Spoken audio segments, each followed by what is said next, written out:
Olá, sejam bem-vindos a mais um podcast Altas Ideias. Eu sou o professor Denis, supervisor e professor aqui do Colégio Antares.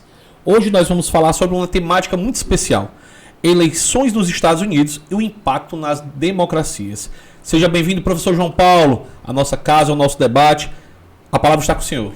Grande satisfação estar aqui com você e com vocês todos, né?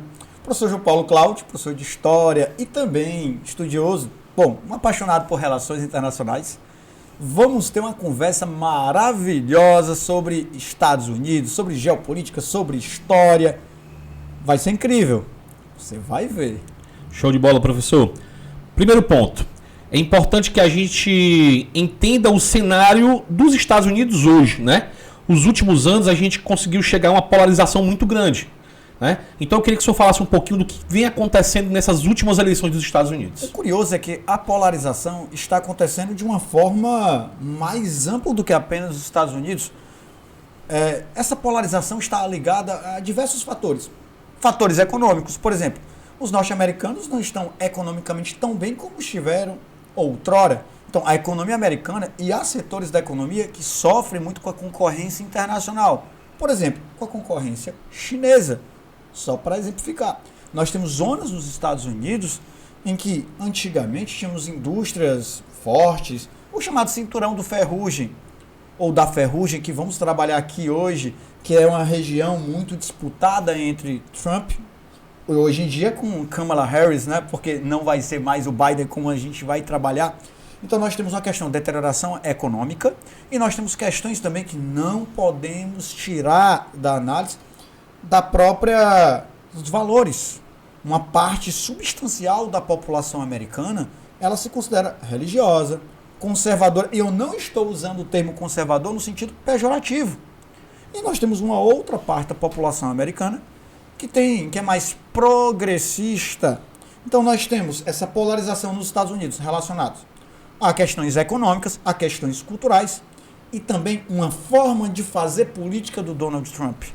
O Donald Trump, quando ele foi se alçar a ser o candidato pelo Partido Republicano nas eleições passadas, quando ele foi eleito a primeira vez, por assim falar, porque ele não conseguiu a reeleição, então nas eleições retrasadas, porque nas eleições passadas ele foi derrotado pelo Biden. Lembrando que nos Estados Unidos um presidente só pode ter 2 mandatos.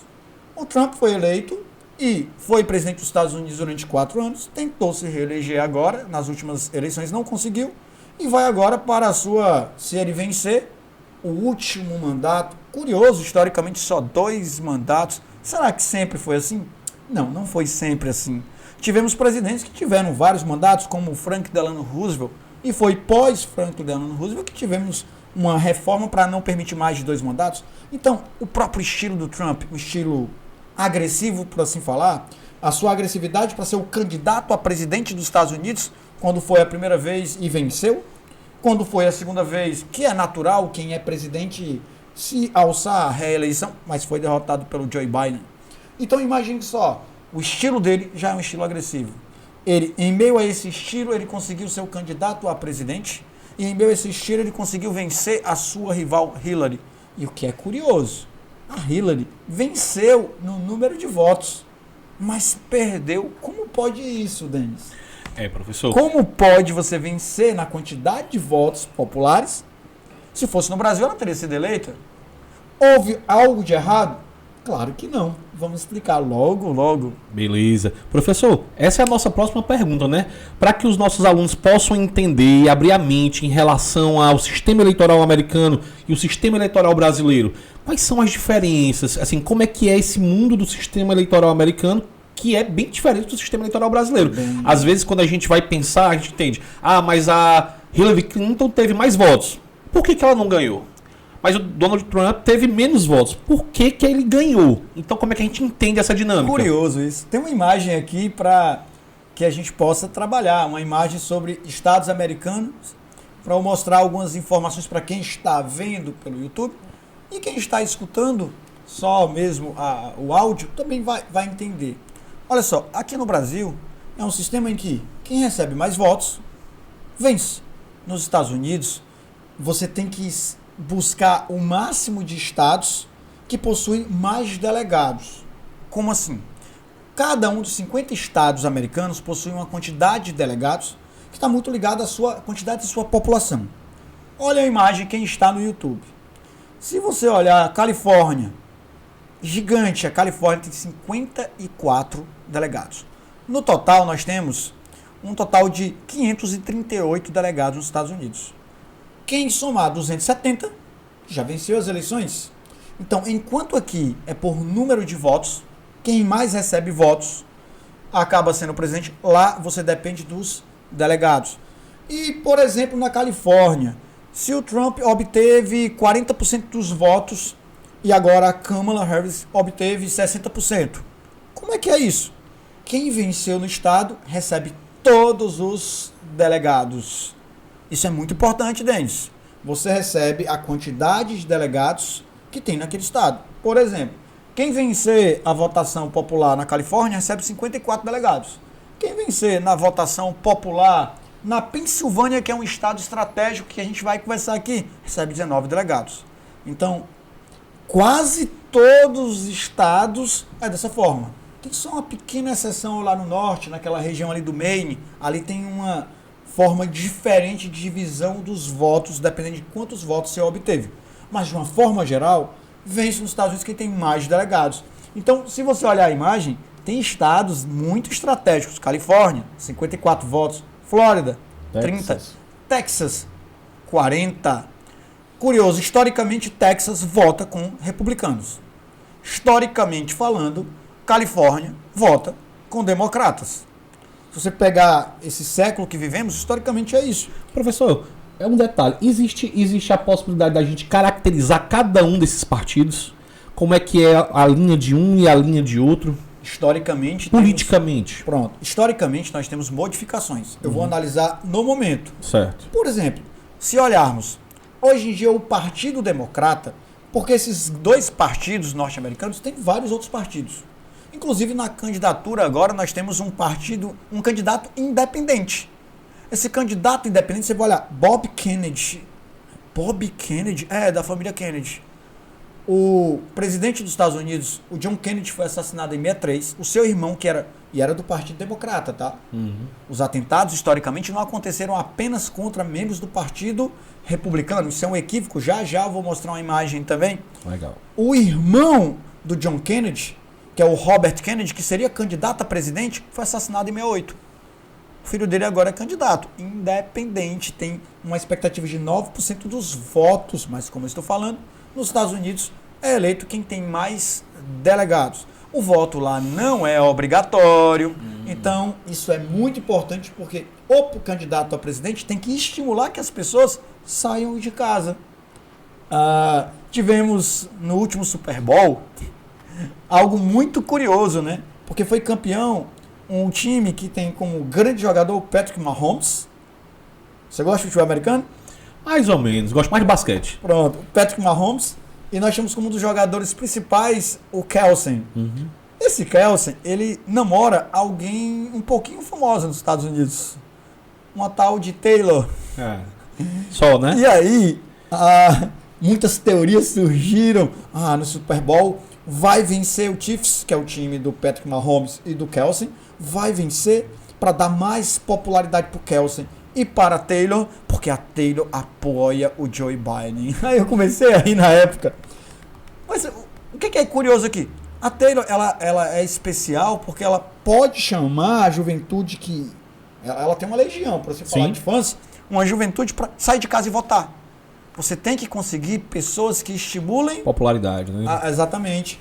Então isso é muito importante. E temos um problema. O Biden, que desistiu agora faz pouco tempo da candidatura a presidente, a reeleição, ele não estava estimulando, ele não conseguia estimular as pessoas a saírem de casa. Por que não?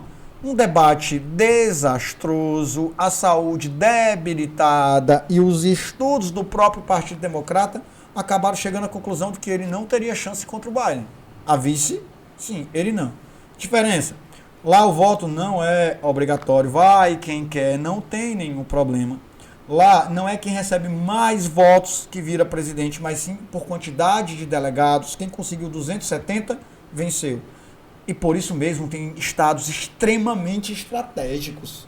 Olha você que está em casa. Quais seriam esses estados estratégicos? A gente escuta tanto falar sobre swing states, né? Ou seja, estados que mudam, que giram. Como é que seria isso, né? Que vão de um lado para o outro?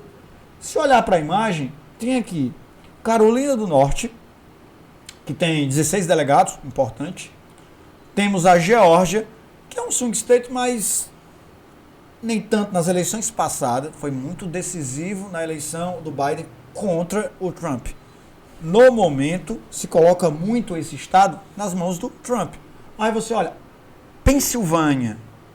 A Pensilvânia, se você está só escutando o áudio, lembre que a Pensilvânia foi o estado onde tivemos atentado contra o Trump. Uhum. A Pensilvânia é um estado estratégico porque ela tem 19 delegados. E ela, historicamente, é simbólica. Porque lá tivemos o Congresso Continental da Filadélfia, o primeiro, o segundo, Declaração de Independência, os pais fundadores se reuniram. É muito simbólico. O atentado contra o Trump, que realmente existiu, e não venham com teorias equivocadas, esdrúxulas, o local que sofreu o atentado, o estado, a fotografia, a bandeira por trás, tudo muito simbólico. Ali, naquele momento eu olhei e falei, o Biden não tem nenhuma chance.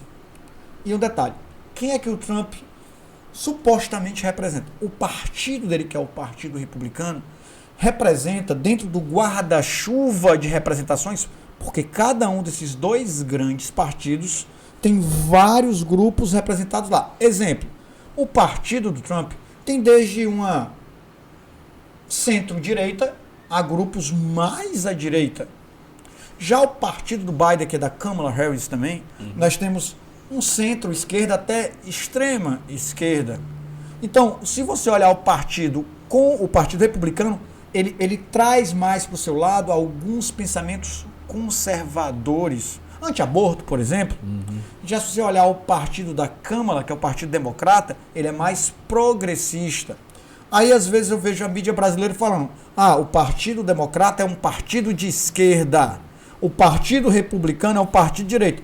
Cuidado. Dentro do Partido Democrata, tem até setores de esquerda.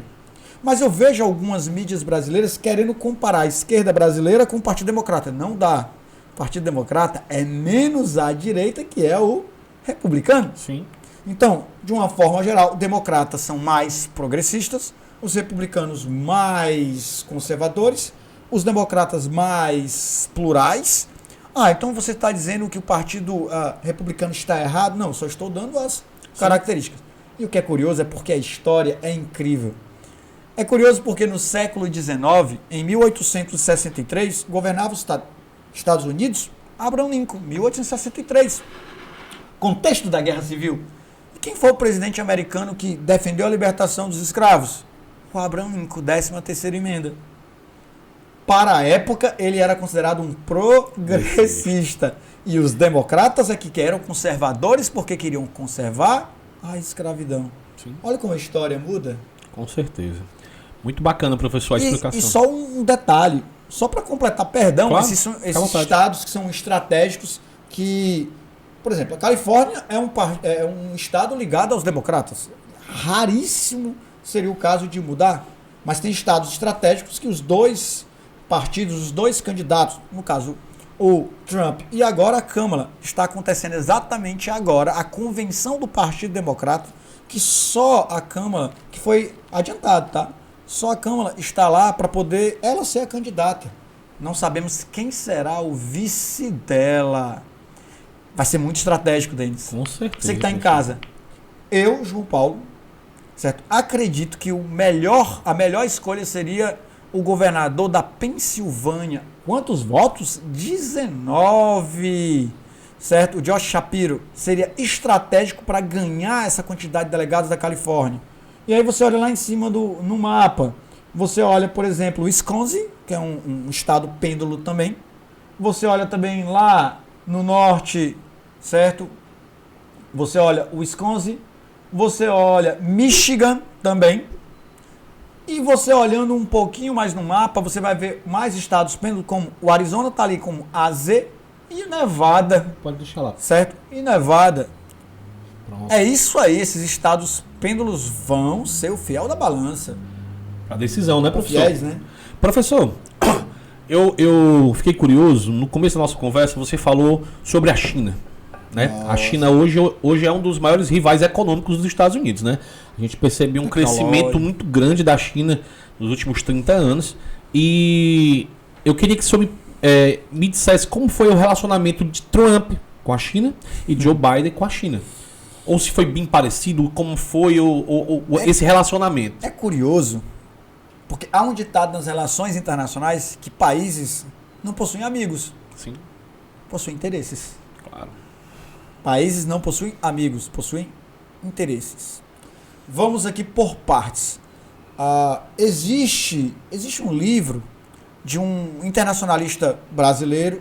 Ele nasceu na Alemanha, mas a vida dele foi aqui. Oliver Stunkel, O Mundo Pós-Ocidental. Ou até mesmo livros como A Caminho da Guerra. Historicamente falando, a Ásia dominou economicamente o mundo. Foi a partir da Revolução Industrial, primeira/segunda, que o Ocidente superou a Ásia. Quando eu falo Ásia, estou falando Ásia e Oriente, superou economicamente.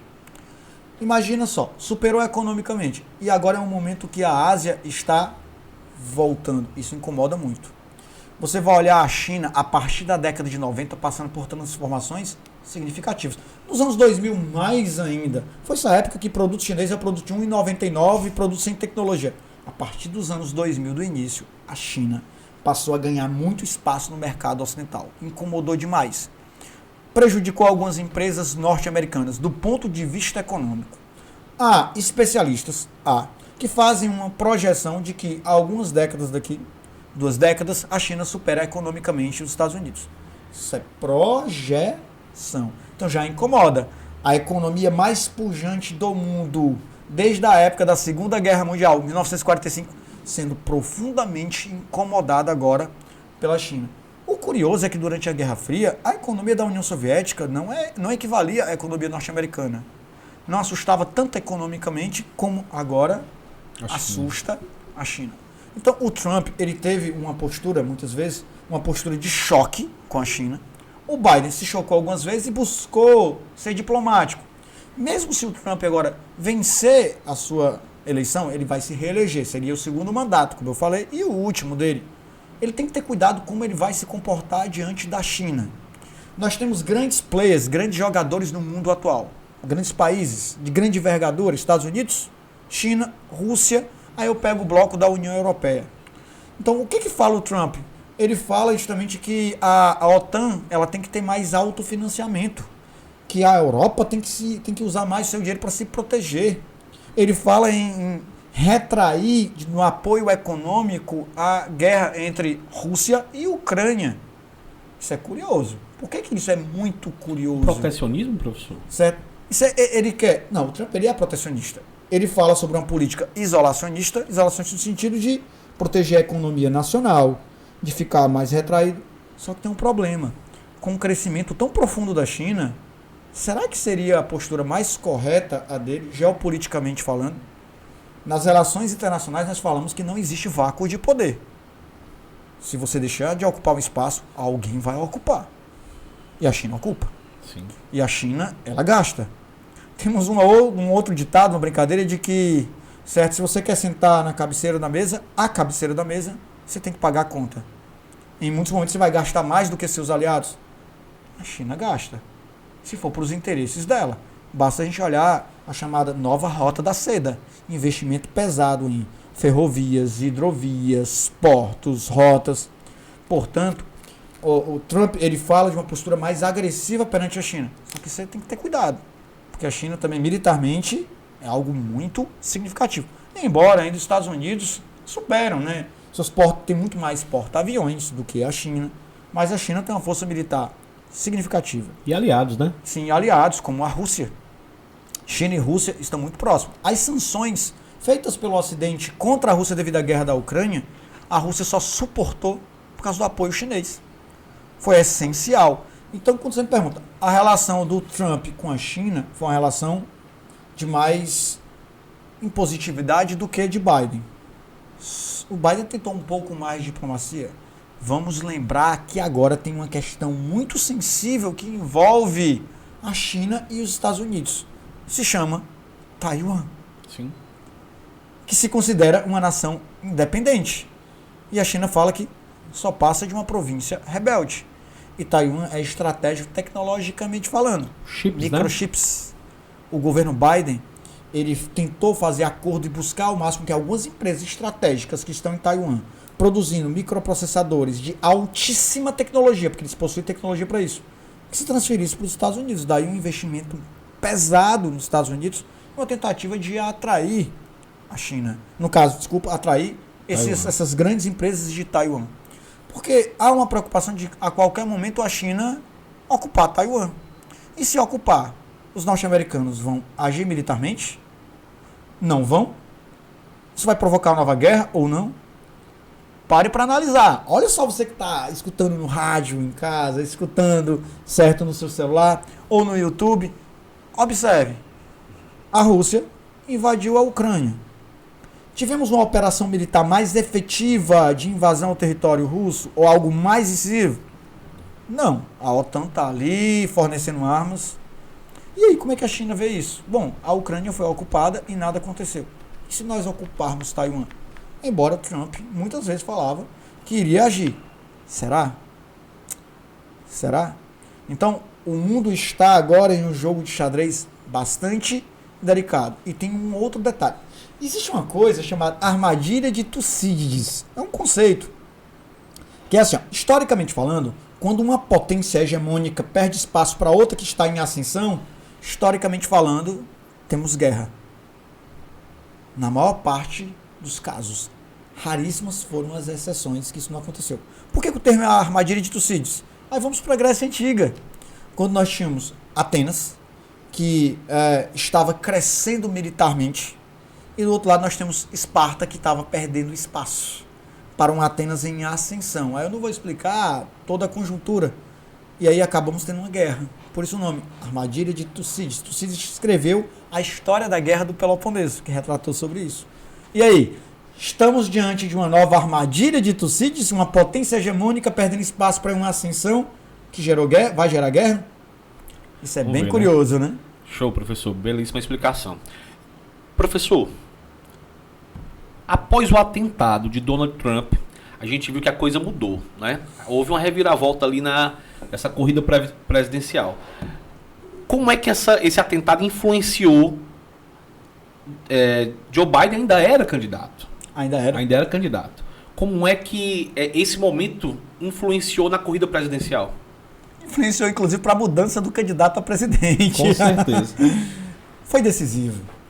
Primeiro, nós temos um debate, antes do atentado, que o Biden não tinha a obrigação de comparecer. Mas aí, daqui a pouco, eu vou falar que, historicamente falando, candidatos a presidente, a presidência dos Estados Unidos, que não comparece a debates, que fogem, isso é considerado com uma postura fraca, muito criticada. O Nixon fez isso em 72, muito criticado por isso. Não é bem visto. Mas naquele momento, ainda nós não tínhamos a campanha presidencial. Foi um debate pré-campanha presidencial. E foi meio que eu não vou falar foi uma estratégia errada da equipe do Biden, que foi debater contra o Trump. E foi um dos maiores desastres históricos. Então, após esse debate, nós temos a imagem do Trump. Força. Do Biden, fragilidade. E o americano gosta de força. É curioso porque a gente gosta de falar que no Oriente Médio a linguagem é a força. Dentro dos Estados Unidos eles querem um presidente que representa a força, poder, força, imposição. O Biden demonstrava fragilidade. Para piorar a situação, tivemos um atentado contra o Trump. Na Pensilvânia. Atentado esse que eu não vou para a teoria da conspiração. Isso é um completo absurdo. Aconteceu. E graças a Deus que não foi morto, porque poderíamos ter tido um colapso social nos Estados Unidos. Com certeza. Eu fico preocupado pelo que poderia acontecer nos Estados Unidos se tivessem matado o Trump. Se tivesse dado certo aquilo lá. O banho de sangue que isso poderia gerar. Principalmente depois daquele episódio lá da invasão dos apoiadores de Trump, né? A invasão, inclusive o Trump tem processos relacionados a isso, né? Inclusive ele foi condenado já na justiça americana, ele usa isso como perseguição, mas um condenado nos Estados Unidos pode ser candidato a presidente? Pode. Pode, viu? É diferente. Então, quer dizer que um condenado pode ser candidato a presidente? Lá pode. E eu não estou aqui para questionar a justiça americana, só estou informando. Há um atentado, e o atentado foi mediaticamente muito bem utilizado pelo o Trump e pela sua equipe. A fotografia dele com o punho erguido e a bandeira norte-americana, eu já vi pessoas falando que olha como foi tudo simulado, até a fotografia. Uma campanha para presidente tem 5 fotógrafos profissionais, tem 4 fotógrafos profissionais. Agora mesmo tivemos uma fotografia do Gabriel Medina, Sim. que parece uma montagem. Quando eu vi a primeira vez, eu fiquei, isso é uma montagem. Certeza. A prancha e ele na mesma altura. E a quantidade de pessoas com celulares batendo, Sim. filmando. Absurdo. Então, isso fortaleceu mais a imagem dele, a imagem de força, a imagem de... É um escolhido por Deus, será? A questão religiosa Sim. é importante para o público do Trump. Sim, é muito importante. É um escolhido? Deus botou a mão nele para ele não ser morto? É um escolhido? É um homem, de certa forma, um ungido? Sim, isso foi muito bem explorado pelo grupo dele e ainda vai continuar a ser explorado. Só lembrando que não foi ninguém do Partido Democrata que tentou matar o Trump. Inclusive, o jovem que tentou assassiná-lo tinha ligações com o Partido Republicano. Ligação assim, bem frouxa, mas tinha ligação. Então, detalhe, aumentou a força dele, fragilizou mais ainda o Biden. As pesquisas feitas pelo próprio Partido Democrata apontavam uma derrota do Biden, uma derrota profunda, algo que poderia relembrar as vitórias eleitorais de Reagan na década de 80, que foi algo impactante. Avassalador, né? Avassalador. Daí, ele agora no dia 21 de julho, ele renunciou à reeleição. Ele não tinha condições. Ele não tinha condições nem para a campanha, e muito menos para governar mais 4 anos. Não tinha o apoio também, né, dos seus... Não tinha mais apoio. E aí, naturalmente, ele acabou cedendo a pressão do próprio partido, dos contribuintes. Muitos contribuintes falavam que não iriam contribuir para a campanha dele porque era de derrota. E aí, nós temos até contribuições represadas, por assim falar, seguraram o dinheiro, quando ele renunciou. E ele falou que apoiaria a Kamala Harris. E outros membros do partido falaram que apoiariam, como a família Clinton, né? O Bill Clinton, a Hillary Clinton. Os Obama seguraram um pouquinho, mas agora, alguns dias, eles acabaram também apoiando. Aí é uma longa história porque que eles custaram ou não. Eles não estavam boicotando, eles apenas queriam que dentro do próprio partido fosse decidido isso para não ser visto como algo imposto de cima para baixo pelos velhos caciques do Partido Democrata. Então, o que é curioso, houve uma renovação agora, tá? Com a Kamala Harris. Estou dizendo que ela vai vencer? Não, não estou dizendo, mas houve uma renovação. Inclusive, saíram pesquisas agora, recentes, ontem, anteontem, que demonstram uma mudança na votação. Né? Alguns estados que o Joe Biden seria derrotado profundamente, a Câmara equilibrou, superou. Alguns continuam perdendo, mas em alguns estados ela superou. E aí é interessante, por isso que no momento, olha só, Denis, como é incrível. Como é um jogo de xadrez, isso é incrível. O vice do Trump é o J.D. Vance, né? Inclusive saiu um filme sobre ele, Era Uma Vez um Sonho, em 2020. Eu já tinha assistido esse filme. Eu não me liguei que era sobre o cara que virou vice-presidente. Eu tinha assistido porque eu gosto muito da Amy Adams, que ela fez filmes bobinhos, mas que eu gosto, como Casa Comigo, que se passa... ali na Irlanda, e é muito bonita a fotografia, eu acho, Irlanda. E ela estava no papel que ela era uma mãe viciada, drogada, e eu achei assim incrível quando eu vi imagens do filme em 2021. E aí, poxa, uma mulher linda como a Amy Adams, ela vestiu o papel, ela se transmutou. Eu assisti o filme na época. É tanto que quando eu fui reassistir agora, quando ele foi escolhido para ser o candidato a vice, e o porquê a gente pode debater, eu fui assistir, eu conheço esse filme, eu sabia. O Vance, ele representa uma pessoa da meritocracia, daquele espírito meritocrático que veio de baixo, família desconexa, família humilde, um cara que teve que batalhar demais para poder vencer na vida, um cara que foi fuzileiro naval, isso tem uma simbologia, um cara que se formou em uma das universidades mais famosas dos Estados Unidos, salvo engano, eu tô querendo lembrar agora se foi Yale ou foi Princeton, peço perdão, uma das grandes universidades, Yale ou Princeton, não lembro agora qual dos dois, se formou em Direito, certo? É um cara que foi para o setor de tecnologia, também fez fortuna. Então, quando o Trump escolheu o Vance, olha só como os cenários políticos mudam. Ele queria mostrar essa jovialidade. E o Vance, em 2016, bateu muito no Trump, criticou muito o Trump, chamou até de Hitler americano. Depois mudou de concepção. O Vance representa a juventude, a meritocracia, aquele meio oeste americano. No filme dele mostra esse meio oeste, ele é de Ohio, mostra em decadência econômica, em crise econômica. Então o que queria o Trump? Olha vocês no meio oeste, quem está ao meu lado? Alguém que sabe o que é vencer. O que é curioso é que o Trump gosta de mostrar a imagem que ele representa a luta contra as grandes oligarquias. Mas ele é um magnata milionário. O Vance não, o Vance representa quem vem de baixo. Meritocracia. Meritocracia, representa. Só que tem um detalhe. Agora temos a Câmara. Justamente. E com a Câmara mudou o cenário, inclusive para vice-presidente. Por quê? Porque o Vance ele não tem um impacto, ele não tem as alianças políticas que o vice da Câmara pode ter. E se for o governador, que é muito bem visto da Pensilvânia, são 19 delegados, pessoal. É uma chance incrível da Câmara reverter. Uma chance. Mas, entenda, ao meu ver, o Trump ainda é favorito. Mas a Câmara ganhou muito espaço.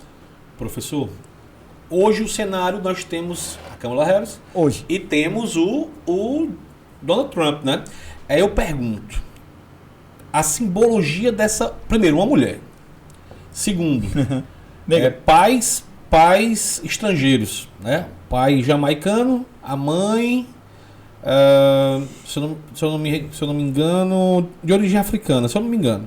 Certo? Ele tem pai estrangeiro. Não, indiana. Indiana, né? O pai jamaicano, a mãe indiana. E negra. Qual é a representatividade que essa pessoa traz, que essa candidata traz? Qual o público que ela vai atingir? E qual é o cenário, o novo cenário hoje dessa disputa presidencial? O que é muito incrível na nossa análise é o seguinte. Primeiro, já falei sobre o candidato a vice dela. Seria muito estratégico ser da Pensilvânia. Mas tem outros estados estratégicos. Mas da Pensilvânia, ao meu ver, é o mais estratégico. Nós não sabemos quem vai ser, mas eu imagino que seja da Pensilvânia. Vamos comigo. O público do Trump, fiel a ele, não vai deixar de votar nele. Pode ser mulher, enfim, não vai deixar de votar nele. Aqueles 35% estão garantidos, né? Não vou deixar de votar.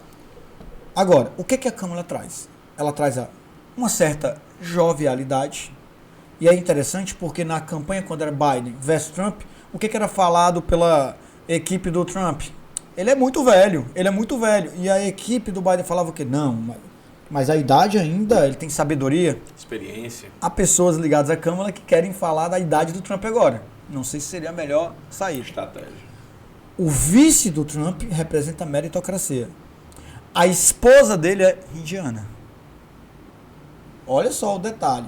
Inclusive o Trump tem que ter cuidado. Porque se ele bater muito na Câmara por ser mulher, ele pode perder muitos votos das mulheres. E há estados aí que mulheres votam em massa nele. Cuidado. Se não vai bater demais nela por ser mulher, que ele pode perder voto. E ele tem que ter cuidado no discurso contra imigrantes. Por que ele tem que ter cuidado? Ele vai bater na política de imigração do Biden, que a Câmara, ela de certa forma, ela era responsável, uma das responsáveis por isso, vai bater, mas tem que ter cuidado. Até porque a esposa do vice dele é indiana. Mas olha como é o cenário. O que se fala sobre a campanha do Vance, que é o vice do Trump? Ele é meritocracia. A Câmara, embora seja mulher, negra, ela é de família privilegiada economicamente. Ela não é de família pobre. Mas sim, a campanha dela vai trabalhar muito com o fato dela ser mulher, dela ser negra. Eu fico imaginando o quanto que pode ser utilizado positivamente a imagem da Michelle Obama também, no apoio.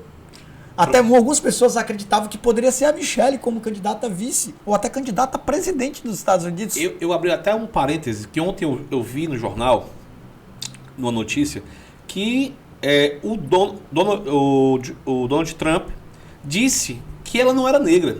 Pelo contrário, ela era de origem indiana. Ontem ele falou isso. Então ele tem que ter cuidado porque ele tem uma fala muito agressiva e isso pode fazer com que ele perca muitos votos. Mas há uma representatividade. Pode ser a primeira mulher da história dos Estados Unidos a ser presidente, não candidata. Tivemos a Hillary como candidata, Sim. mas a primeira mulher presidente. Olha que coisa diferente. Os Simpsons acertaram quando a Lisa foi eleita presidente dos Estados Unidos. Até já colocaram teoria da conspiração, a roupinha da Lisa, o estilo do cabelo. É uma brincadeira, viu, pessoal? Os Simpsons, né? Os Simpsons acertam muitas coisas do futuro, né? Brincadeira. Então, assim, representa a mulher, representa, assim, traz um ar de maior respeitabilidade para com imigrantes. Só que eu tenho que ter cuidado porque eu não posso fazer aqui a figura demonizando o Trump. Não posso. Ele tem que ter cuidado quando ele vai falar sobre imigrantes. Ele vai deixar muito em evidência que ele está falando de imigrantes ilegais. Ele vai ter que dar muita evidência. Isso são imigrantes ilegais que eu estou falando. Não estou falando dos imigrantes legais. Não estou falando de pessoas que querem, certo, vir para os Estados Unidos e são pessoas que podem contribuir. Ele não vai. Ele tem que deixar mais claro. Porém, muitas vezes ele tem uma fala muito. Desculpa, não sei se a palavra seria assim, fanfarrão, a forma de falar. Mais áspera, né? É muito áspera que pode tirar espaço dele. É mais difícil a campanha contra a Câmara do que contra o Biden. Contra o Biden ele já tinha vencido. Contra a Câmara, agora ele tem que ter cuidado. Sim, porque se ele bater muito porque ela é mulher, ou se ele ficar falando sobre essa questão da cor, ele vai perder muitos votos. Inclusive, a questão da oratória, a formação da Kamala Harris é muito... Olha, a oratória dela é bem melhor do que a do Biden, até porque o Biden não está conseguindo falar mais nada com nada. Até para fazer a leitura, ele está se equivocando. Pós-debate contra o Trump, em uma cerimônia da OTAN, ele chamou o Putin de Trump, chamou... Não, chamou o Zelensky de Putin. Desculpa, o Zelensky de Putin e chamou isso. Até a meu vice-presidente Trump. Ele não dá. Ela fala bem melhor. Embora temos que ver de que forma ela melhorou mais ainda a oratória dela. Porque na campanha, vice-presidentes também debatem. Sim. E nas últimas eleições, ela não teve debates tão incríveis, tão fantásticos. Ela fala bem, sem sombra de dúvida, muito simpática, sem sombra de dúvida, mas não é sumidade dos Estados Unidos e tem que ser trabalhada a oratória dela. E é uma coisa incrível, caro amigo Denis. A oratória é algo incrível e muito valorizado, certo, nos debates norte-americanos. E nesse momento que estamos conversando, se fala da possibilidade do Trump não comparecer a alguns debates. Sim. Na formação americana, isso simboliza fraqueza. Eles não gostam disso. Certo, professor. Professor, vamos lá. Pensando num cenário de uma vitória do Trump, como as democracias do mundo seriam impactadas, inclusive a brasileira? Olha, lembrando que isso é cenário. Cenário. Escute bem, se analisar o que está acontecendo é muito difícil. Um futuro que não aconteceu, muito mais. Mas eu gostei da brincadeira, eu quero participar. O Trump, ele representa o governo mais firme. Ele é mais centralizador. Ele é mais firme. Temos instituições fortes nos Estados Unidos. Graças a essas instituições mais fortes, nas eleições passadas, ele, quando começou a contestar o resultado das eleições, instituições falaram, não vem contestar o que foi contabilizado aqui em determinado estado dos Estados Unidos. O que é engraçado também, cada estado tem sua forma de contar, de apurar as eleições. Alguns usam equipamentos eletrônicos, outros não usam. Cada um tem a sua dinâmica. E quando ele conta, é como se tivéssemos nos Estados Unidos 50 eleições para presidente. Cada estado é uma eleição diferente. E aí, na época que ele começou a contestar, algumas instituições falaram, peraí, fica aí. Fica aí porque essa instituição é respeitável. Respeite as instituições americanas. Sim, ele tem posturas mais... Em alguns momentos a gente pode pensar até um pouco antidemocráticas. Em alguns momentos ele é mais firme. Ele representa um neoconservadorismo. A vitória dele dá mais ar, dá mais respiro para grupos conservadores, certo, no Ocidente. Então eu posso falar, por exemplo, no Brasil, a vitória do Trump lá dá mais respiro para o grupo bolsonarista no Brasil. Sim. Que bom, João Paulo, que isso vai acontecer. Só estou dando informações. São aliados, né? São aliados. Não significa dizer que tem pessoas que têm... então quer dizer que se a Câmara vencer, significa dizer que o governo Lula, o governo no Brasil vai receber um grande apoio da Câmara aqui? Não necessariamente. De novo, o país não tem amigos, tem interesses. A vitória do Trump, sim, consequentemente, contribui muito mais para o grupo bolsonarista do que a vitória da Câmara para o grupo lulopetista, por assim falar. É óbvio que para o grupo lulista é melhor a Câmara do que o Trump. Então a vitória do Trump. Eu fico preocupado com algumas posturas dele. Quando ele fala, por exemplo, em não mandar tanto dinheiro mais para a Ucrânia. Por que eu fico preocupado? Não mandar tanta ajuda para a Ucrânia é dar mais força para a Rússia, é dar mais força para a China. Esse isolacionismo que ele fala pode dar mais força para algumas nações que depois ele vai ter que enfrentar. Como o senhor colocou, né? Se você não ocupa, alguém ocupa. Relações internacionais. No poder. O poder é bem curioso. Se você não ocupa, alguém vai lá e ocupa. Não existe vácuo de poder. Então, a vitória dele eu vejo como uma vitória para grupos conservadores no Ocidente, em diversos países da Europa. A volta do conservadorismo, que a gente chama de neoconservadorismo, é uma realidade. Itália. Você vai olhar Itália, você olha Hungria, você olha, Polônia, você olha Brasil com o bolsonarismo que está além do Bolsonaro. Então eu quero que você entenda que a vitória dele é dar respiro para esses grupos mais conservadores. Isso é bom, isso é mal? Juízo de valor não cabe aqui. Que é uma questão histórica. Se fosse eu conversando com amigos, eu ia colocar. Então, dá força para os grupos conservadores. Minha preocupação é, em um mundo, se ele se acuar muito no sentido de deixar de ajudar aliados históricos, vai abrir espaço para grupos como a China e a Rússia, principalmente a China. E aí depois pode ser difícil demais contornar isso por parte dele. Excelente, professor. Professor, e o cenário contrário? Numa eventual vitória da Kamala Harris, como é que você acha que impactaria nas democracias americanas em geral e no Brasil? Pronto. A Kamala. Só um detalhe, né? A gente está passando por um momento agora, coincidentemente, nas eleições da Venezuela, né? A gente percebe alguns detalhes. Eu não quero muito entrar nesse momento, mas os estados aqui da América em geral, os países da América em geral, é importante que a gente analise também, não só no Brasil. Sim, é bem curioso isso. Temos sanções norte-americanas contra a Venezuela no momento. Mas sabe o que é curioso? Eles compram o petróleo da Venezuela. Nós temos conglomerados norte-americanos, e pode pesquisar, que compram o petróleo, que tem refinarias com especificações para o petróleo venezuelano. Então você impõe sanções, que vai punir principalmente a população mais pobre, mas você compra o petróleo, que acaba sustentando o Estado, e aqueles 2.000 generais que sustentam o Estado autocrático venezuelano. O Trump mesmo fala que vai ter uma mão mais firme contra a Venezuela. Tá. De que forma o Trump vai ter essa mão mais firme? Vai deixar de comprar petróleo? E quando houver a pressão dos grandes conglomerados petrolíferos norte-americanos, ele vai ceder? Ele vai invadir a Venezuela? Como é que vai ser visto? Ele não está falando de uma política externa um pouco mais recuada. Como que seria a invasão à Venezuela? Então, você perguntou agora o contrário, a Câmara. É muito difícil fazer qualquer análise sobre ela, porque ela nunca governou os Estados Unidos. É mais difícil falar sobre ela do que sobre o Trump, que já foi presidente dos Estados Unidos. De que forma ela vai se portar? Meu caro, é muito mais difícil fazer essa análise, porque ela nunca governou. Ela foi senadora, mas não teve um cargo que estabelecesse relações internacionais. Então é bem mais nebuloso fazer uma análise. A gente pode fazer algumas projeções, talvez, né? Projeções. Ela tem que ter cuidado, sim, com a guerra da Ucrânia, para não dar muita força para a Rússia. Ela tem que ter muito cuidado, caso ela vença, com a questão do Oriente Médio, que está escalonando. Tivemos agora o assassinato de um dos líderes do Hamas, tá? Que estava... Líder, né? Ele é o principal líder diplomático. Político, né? Político. Ele não é do braço armado. O Hamas tem um braço armado e o braço político, né? Ele é o líder do braço político, não do braço armado. Ele foi para a posse do presidente eleito no Irã.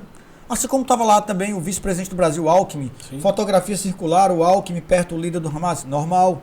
Porque é normal, não é porque eles são amigos, é que eles estavam lá na posse de um presidente de um partido Sim. que tem boas relações, presidente de um país que tem boas relações com o Brasil, que é o Irã. Foi morto o líder do Hamas. E também tivemos ataque contra um dos principais líderes do Hezbollah. Sim. Então, a Câmara tem que ter muito cuidado sobre o Oriente Médio. Não acredito que ela vai deixar de apoiar Israel, porque há uma grande pressão da comunidade israelense, judaica, por assim falar, nos Estados Unidos, seja contra o Trump, seja contra a Câmara. E o Trump, ele se coloca mais incisivo quando se fala de Israel, porque isso mexe com o público evangélico ligado a ele. Uhum. Mexe até mesmo com teorias religiosas ligadas a Jerusalém. Depois pesquisem qual a teoria religiosa que acredita que Cristo só vai voltar quando a terra prometida estiver nas mãos do povo escolhido. Tem uma corrente, viu, teológica, que não cabe a gente falar aqui sobre essa corrente teológica. Então, ela tem que ter cuidado ali. Ela tem que ter cuidado com o crescimento da China. De novo, não é pelo fato dela ser mulher que ela vá ser menos incisiva ou fraca por ser mulher. Até porque quem luta, no final das contas, são as Forças Armadas, não é o presidente. Sim. Que o Trump não seria forte fisicamente, nem ela. São as escolhas. Nós dizemos que a guerra é a via militar por onde a diplomacia fracassou. Então a Câmara tem isso. E quando fala aqui de América Latina, seja Trump, seja Câmara, tem que ter muito cuidado com a Venezuela, porque é a maior reserva de petróleo do planeta Terra, e um petróleo de boa qualidade. Os Estados Unidos, Inglaterra e alguns países ameaçaram o Nicolás Maduro caso ele invadisse a Guiana. Uhum. Ele venceu, entre aspas, as eleições, porque ele não venceu, porque é totalmente aquilo ali foi algo absurdamente antidemocrático. Foi algo extremamente feito com corrupção, porque no próprio domingo você vai ver ele se declarando presidente, se declarando eleito, e as atas não foram apresentadas até hoje, e se forem apresentadas amanhã, depois de vários dias das eleições... Pode ser fraudulento, né? Fraudulenta. Não foi apresentada ainda, isso pode ser um podcast só sobre a América do Sul. Sim. Vamos pensar nisso, sobre a América e sobre essa situação do Oriente Médio, né? Nossa, daria demais, porque toda semana muda. Por isso que é a atualidade que a gente está falando agora. Então, tanto Câmara como também o Trump tem que se preocupar com a Venezuela. E detalhe, falar que vão fazer sanções econômicas, o Biden fez. Mas está comprando petróleo, porque tem uma pressão das petrolíferas. Muito por causa da guerra, a guerra entre Rússia e Ucrânia. Muito por causa da questão do Oriente Médio, a subida do preço do barril do petróleo. É a necessidade da Venezuela. Quando o bolso aperta, se busca a Venezuela comprar mesmo com sanções. Novas alternativas, né, professor? Professor... E só uma coisa para eu não ser leviano. Os norte-americanos, eles têm uma produção interna de petróleo altíssima, tá? Mas é estratégico ter petróleo vindo de fora de regiões estratégicas, como, por exemplo, Venezuela. Inclusive, o Chaves já recebeu o reconhecimento da sua vitória fraude, de quem? Nada menos, nada mais, nada menos do que a Rússia. A China. Parceiros, né? Aliados. Estratégicos. Professor, sobre a questão do atentado do Trump, vou voltar nesse aspecto, Pode certo? Sobre a questão do atentado.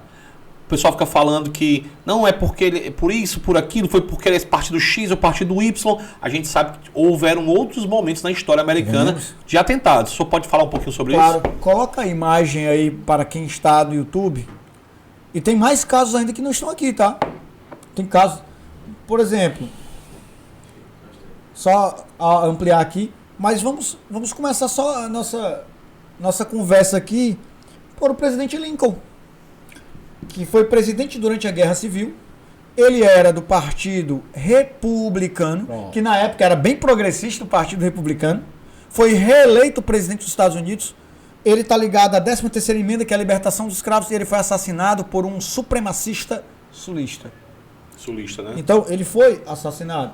Aí você vai olhar fora o Abraham Lincoln, antes dele mesmo, o Andrew Jackson. Rapaz, o Jackson, se você for na internet, você vai ver um período bem curioso na história dos Estados Unidos, né? O velho castanheiro, um cara que, por assim falar, um populista, que convocava a população pelo menos uma vez ao ano para ir visitá-lo na Casa Branca.